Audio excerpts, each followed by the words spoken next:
Hi, thanks for checking out this tutorial on an admittedly niche topic. I was inspired by this post from March 2020 on hackaday.com about the making of a clock constructed from 144 7-segment displays.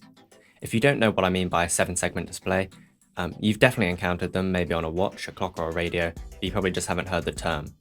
Basically, it's a very simple method of displaying numbers on a digital device by lighting up different combinations of lines. What I'm going to do is describe a method of drawing this display using only one sprite. I'll also draw the time across the screen, although it won't be visible, and then I'll make each segment only light up if it's over the text, which will give this cool effect like the original post. So getting right into the setup, let's make a sprite called SBR_segments, an object called obj_control, and a room called rm_test. In the sprite, this is where I'll let you be creative, or just use the sprite I've uploaded, link in the description, because this is going to be most of what is actually shown on screen. As you can see in my example sprite, there are 7 frames, and each contains a separate segment. Just make sure it's aligned to the top left. It could be whatever, but you'd have to change my code in the draw event a bit. The order of the segments is also important, as we'll use that later. For now, all you need to know is that we label each segment from A to G in a clockwise pattern.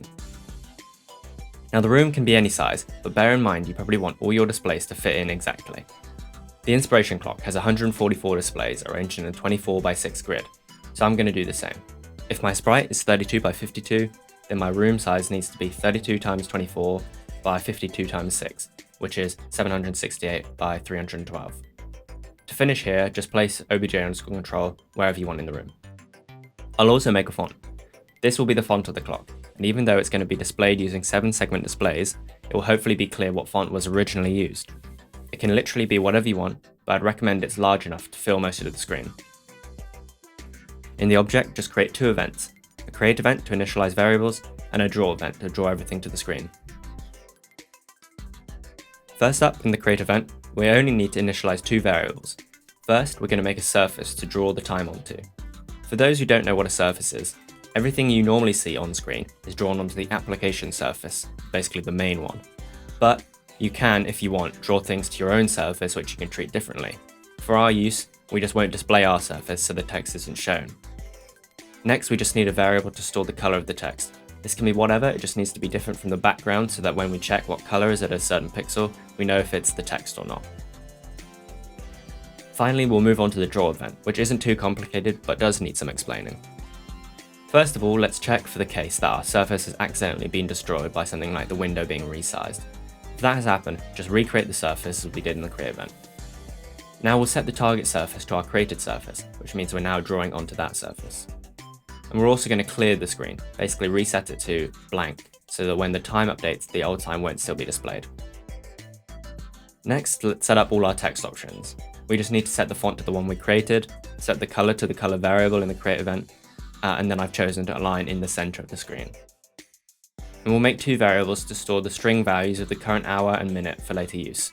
With the minute, in case the string is only 1 digit long, i.e. the minute is 6 rather than 16, then we're going to add a 0 to the start to make it 06, because that's the time format I'm accustomed to. And then we can draw the text to the surface.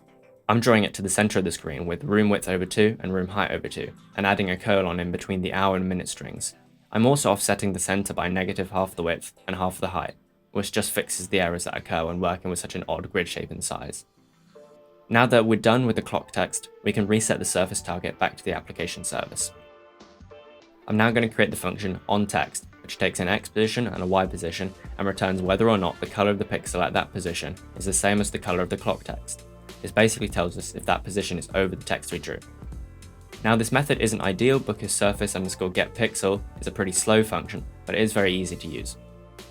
Finally, we're going to use 2 for loops to loop through the entire room width and height, skipping across and down by our width and height amounts. This is where we're going to check if the midpoint of each segment is on the text and then draw the segment. Basically, if the labeled letter is over the text, it should light up. This works by using our onText function and passing in the midpoint, and then if true is returned, we can draw the sprite. Because we align the sprite to the top left, we can simply draw it at the I and J position, which is the top left corner of each grid rectangle, and each frame can be drawn in the same place because they're all positioned correctly already.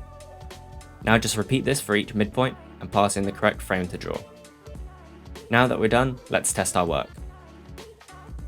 Hopefully what you're seeing is both a grid of semi-lit up 7-segment displays, as well as something that resembles the current time. I hope that those of you following along with this tutorial and implementing it for yourselves are happy with the result and understand how everything works. If not, please drop a comment and I'll endeavour to fix a bug or explain myself better. Please get creative with this because it's a fun small project which you could still add a lot to. If you do make anything cool, make sure to share it in the comments. But that's it for this tutorial. I hope it's been helpful, and if you want to see more kinds of these videos, please hit the like button, maybe subscribe, maybe hit the notification bell, and also leave a comment about the video, about my code, with any ideas for future topics. That's all from me, and I'll see you in the next video.